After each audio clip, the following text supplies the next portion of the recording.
Welcome to the Healing Her Story podcast, a podcast where we reclaim our stories, reconnect with our bodies, and remember the wisdom we were never taught and yet always carried.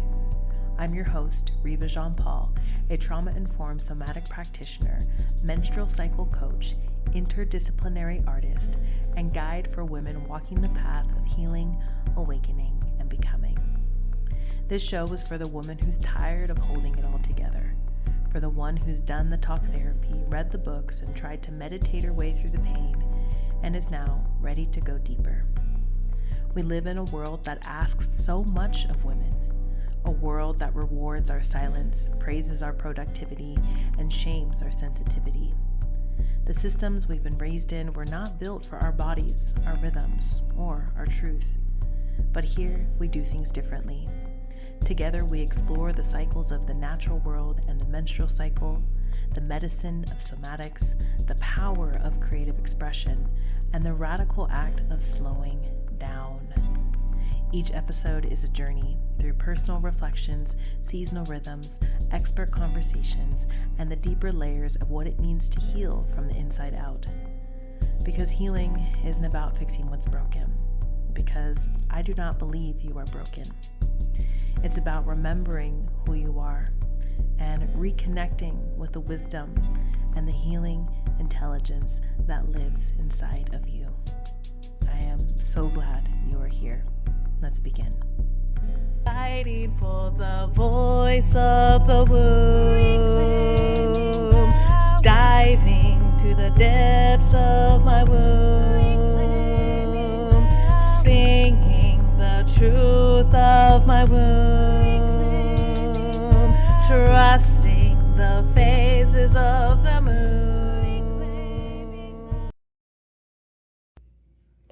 Hello, and welcome to this week's episode of the Healing Her Story podcast. Here we are again at the start of a new cycle, and it feels really good to drop in with you today. It's been a while since I've recorded an episode, or at least it feels like a while, as I batched my last episodes, because I knew that once I found myself in what I'm currently navigating, that it would be challenging to find the balance of showing up for my life and my offerings and my clients and my projects and my home and my husband, my family, as well as the podcast. So today's episode is a day or two later than I had intended on planning and recording. And that's okay. That's okay. In spite of all of the challenge that can come with navigating these fuller seasons of life, I am incredibly grateful for the opportunity to connect with you in this way today and to invite in a topic that has been something I have been passionate about, something that I've spoken openly about for many years, off and on. And it's an important one, especially as we're in the times that we currently find ourselves with healthcare and fundamental rights in grave danger for many people, especially those from marginalized populations. And we're also in cancer season now. And if you know anything about the Cancerian energy, it is a motherly, comforting, nurturing energy. And I thought, what other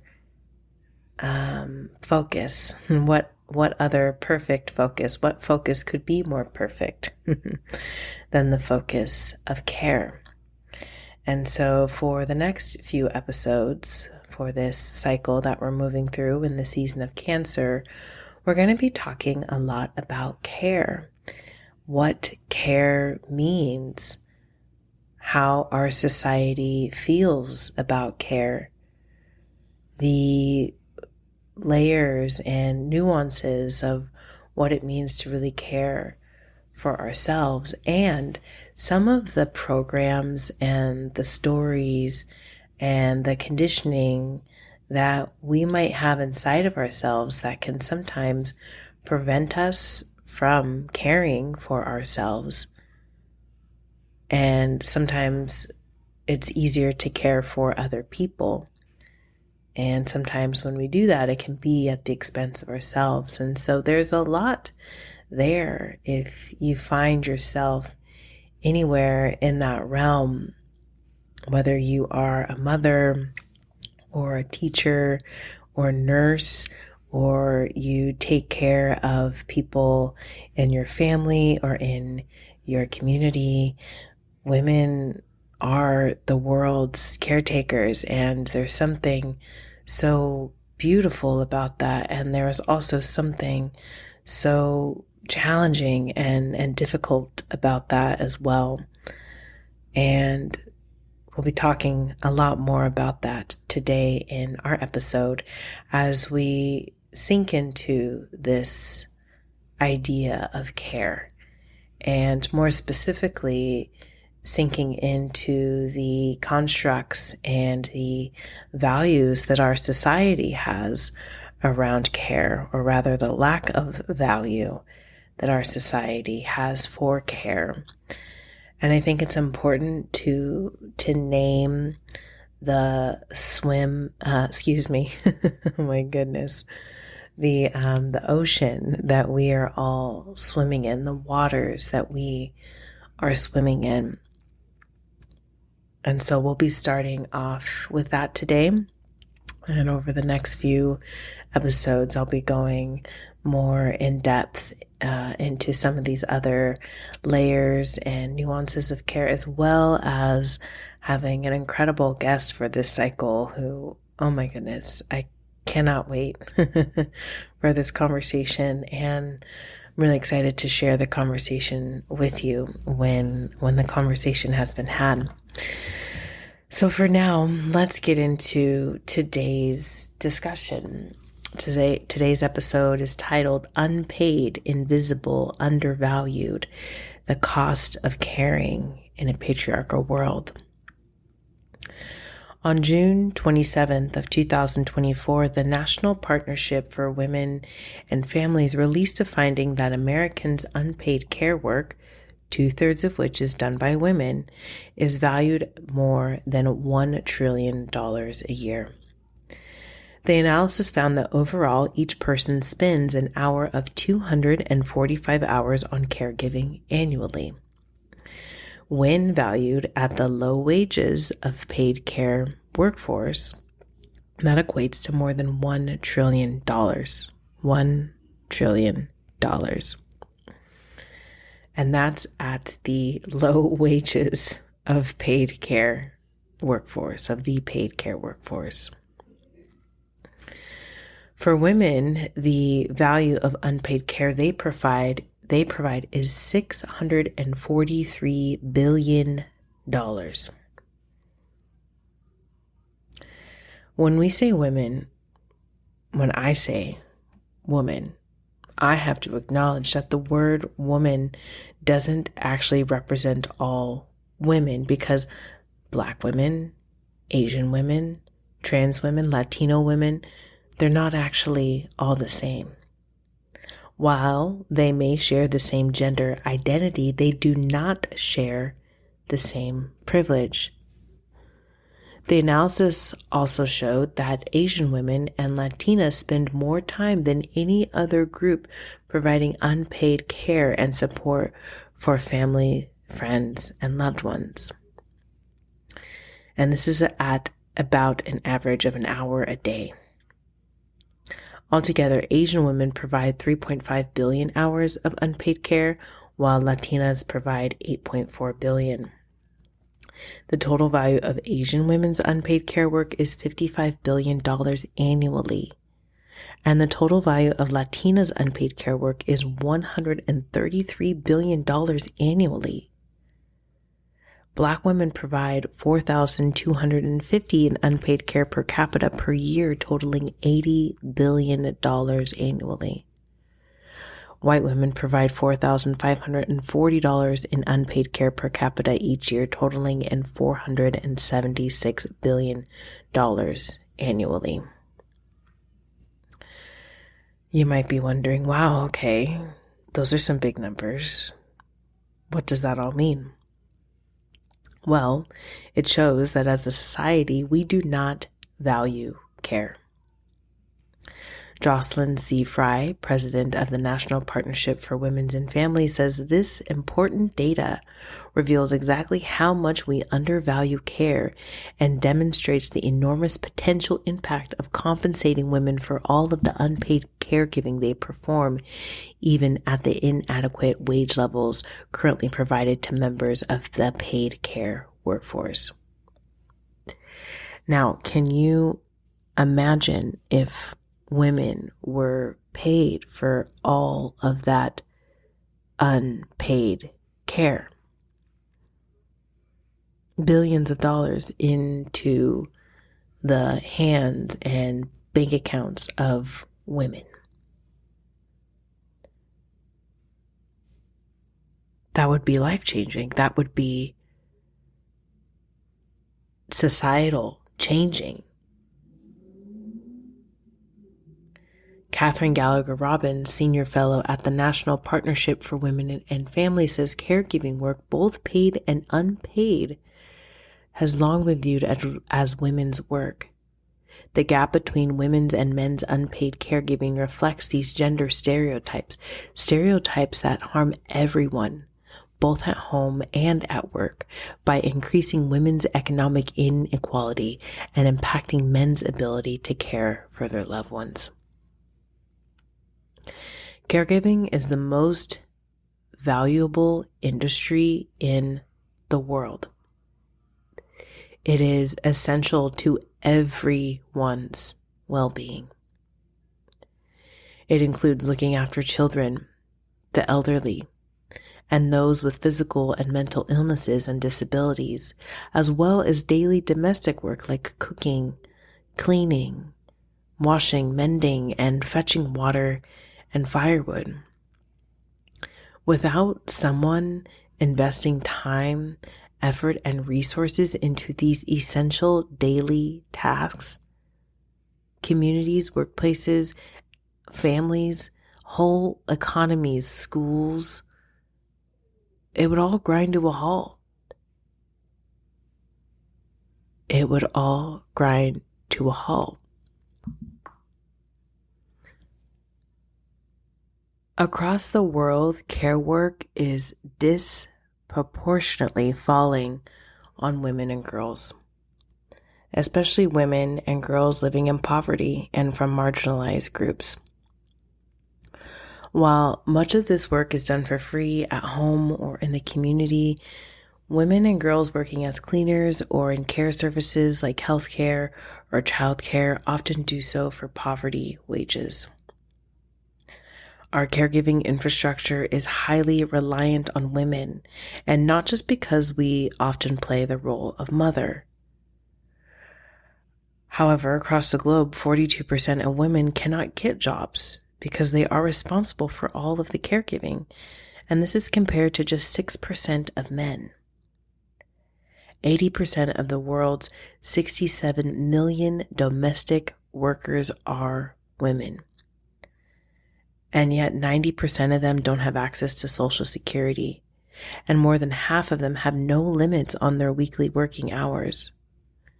And even when caregiving work is paid, it's often underpaid for positions like teachers and in-home care providers and childcare workers.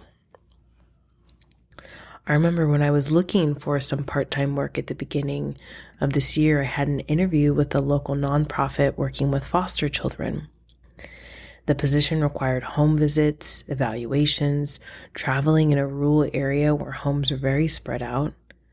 And not only were you supporting the child, you would also be supporting the foster parents with tools and emotional support. I was shocked when I learned that the position paid $20 an hour. Even at 40 hours a week, that is nowhere near enough in the state of California to cover rent and living expenses. Now, I typically don't work 40 hours a week, but right now I am, which is also why this episode is a little late.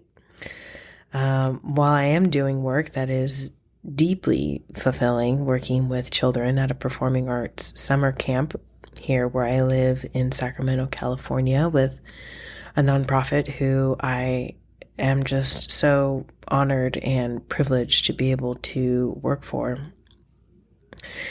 So technically, it is a caregiving position, and overall, I feel pretty good about what I get paid for the work that I do there. Now, through the year, I'm a teaching artist in public schools, and I usually only work about 10 hours a week. Starting in the fall, I'll maybe be working up to 16. And so 40 hours a week it's a lot for me. And I will say that I'm able to not work 40 hours a week most of the time because I am married and my husband is the breadwinner, and he is a white male who is generally potentially more likely to get opportunity and more likely to receive higher paying positions. And so that does afford me the privilege to be more selective about how much I do work. And when I do work this summer program, this is my second year in this full-time role.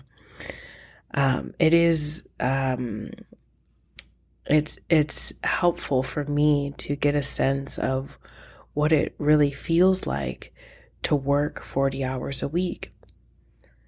And I'll tell you, I don't know how people do it. I really don't. I find it incredibly challenging when I'm working 40 hours a week to get the right nourishment for my body, to get the right amount of sleep, to get in my movement, to have some free time, to devote some time and energy into my other interests and passions. I find myself at the end of the day with very little energy for any of that. And this is doing work that is deeply fulfilling for me. And so I can only imagine for a single mother, or even a mother who does have the support of a partner, how incredibly difficult that must be to take care of yourself when you're expected to take care of everything and everyone else.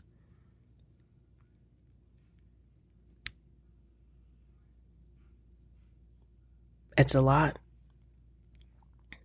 Society really puts a lot on women. And I don't know what the answer is, because on the other hand, I do find that women have this magical power living inside of them to mother and to create life and to, I believe, to change the world. I've had breathwork sessions where I've received a message: women will change the world. And I truly believe that, but we have to ask ourselves at what expense? At what expense are we taking care of everyone else? Nancy Fulbray, a feminist economist, argues that care work has been historically undervalued because it has been historically provided by women at low or no cost. And on top of that, our patriarchal systems uphold this devaluation.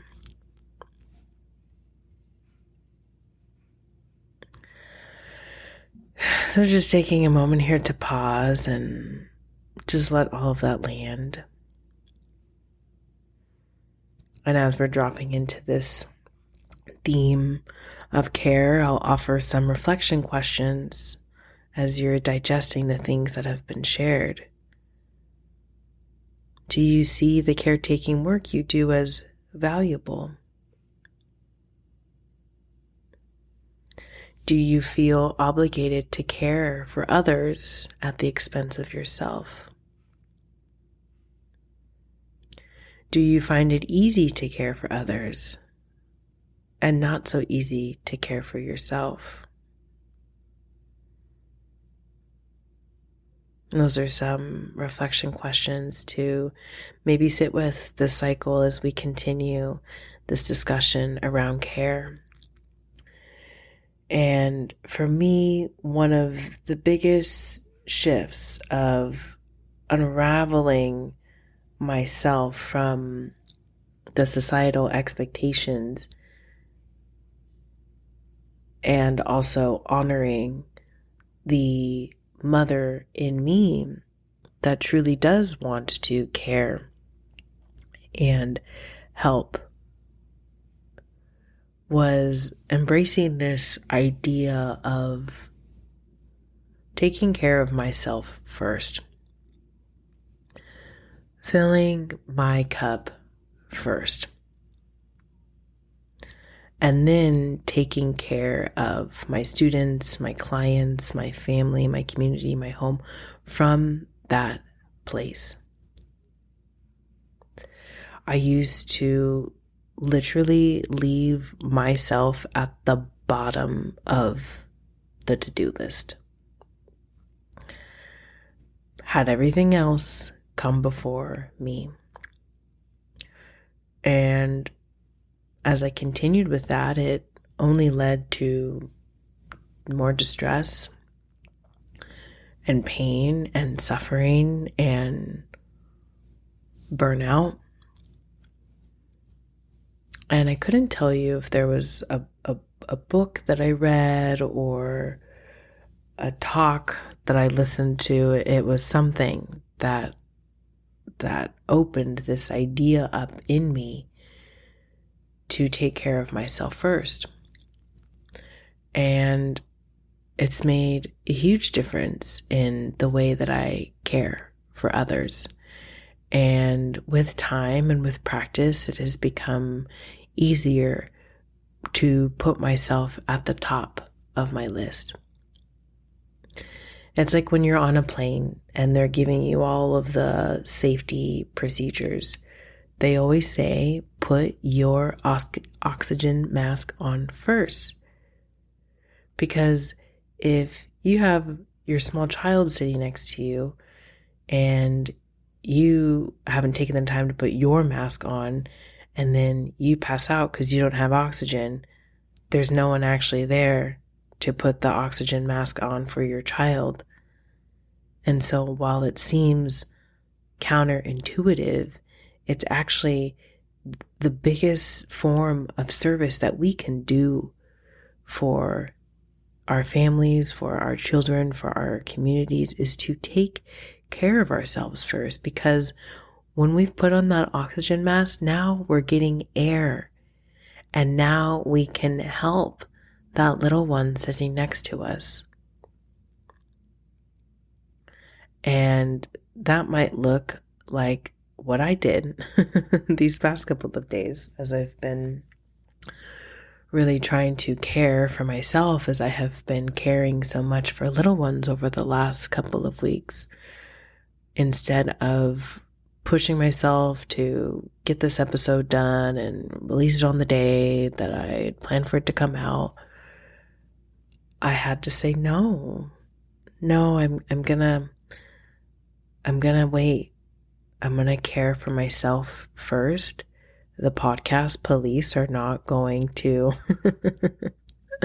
hunt me down, and really for me to be in integrity with this work and with what I'm sharing in today's episode, I need to take care of myself first.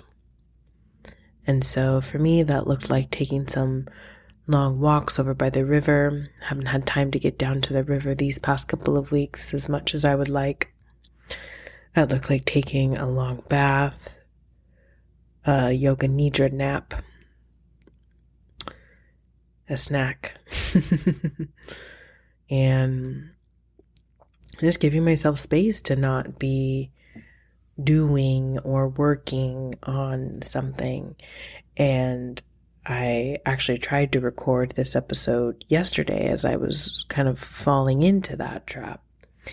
And something happened with the audio, and I had to pause it, and everything that I had recorded sounded quite strange. It was like recorded in a chipmunk voice, and I took that as my sign to, you know what, now is not the time. This is my little invitation to pause and go care for myself and come back to this episode when my cup has been more full, so that I can pour from the overflow versus tipping my cup over to fill. So I think that's going to be it for today's episode. I just wanted to drop us into this focus of care. Over the next few episodes, we'll be talking about some of the other nuances of care. One thing that I'm really looking forward to discussing more is self-care versus community care, and also superficial care versus radical care. And for our guest episode, we're going to be really diving into the mother wound and the mother archetype, as this can be a shadow of the mother archetype, and this can also be a shadow of the season of summer, because the season of summer is associated with the mother archetype. And at the time that this is being recorded, we are in the season of summer.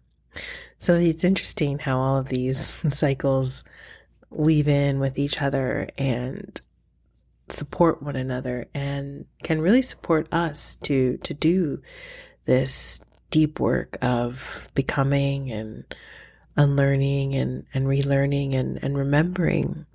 So this conversation is very intentional, and the opportunities to make some changes, if that's what you'd like to do, are here for you. And in our guest episode, we'll be talking a lot more in depth into what that might look like. And I'm also really excited to be offering something at the end of the summer, an online weekend immersion called Mending the Mother Wound. And I'll be sharing more about that in the next episode. But for now, I'd like to plant the seed under this last little sliver of the Cancer new moon.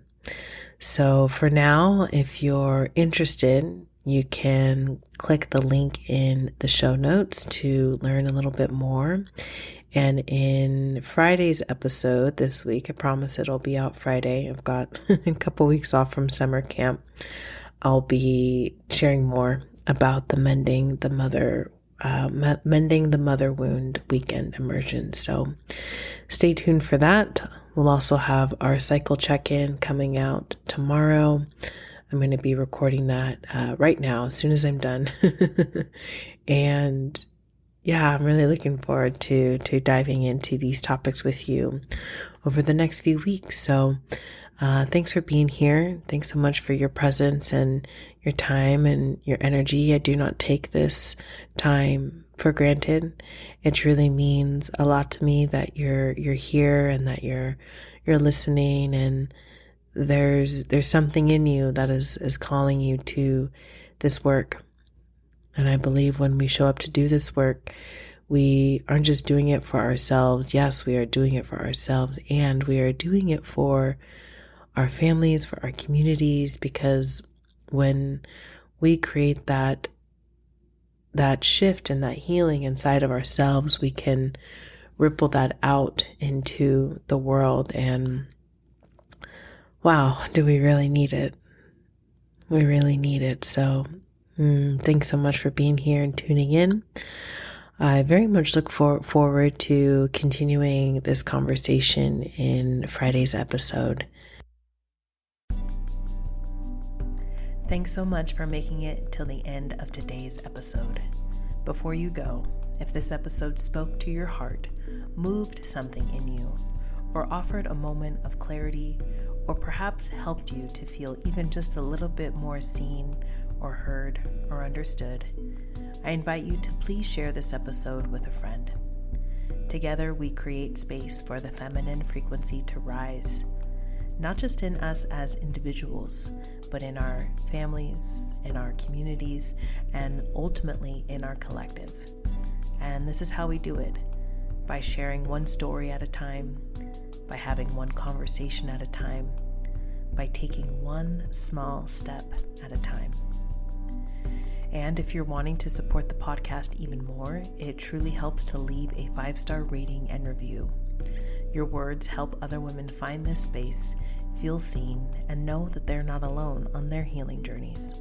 As a thank you, when you leave a review, take a screenshot and email it to me at riva@windsofchangesac.com. I'll give you a free registration to our online trauma-informed breathwork circle for women held on Zoom every third Thursday at 7 p.m. Pacific Standard Time. It's a powerful space for release, restoration, and real connection. Thanks so much for being here. Thanks so much for helping this work ripple outward. Until next time, take care of yourself and take care of each other. Fighting for the voice of the womb, clearing the pain from your womb, creating new life from your womb, rebuilding with the phases of the moon.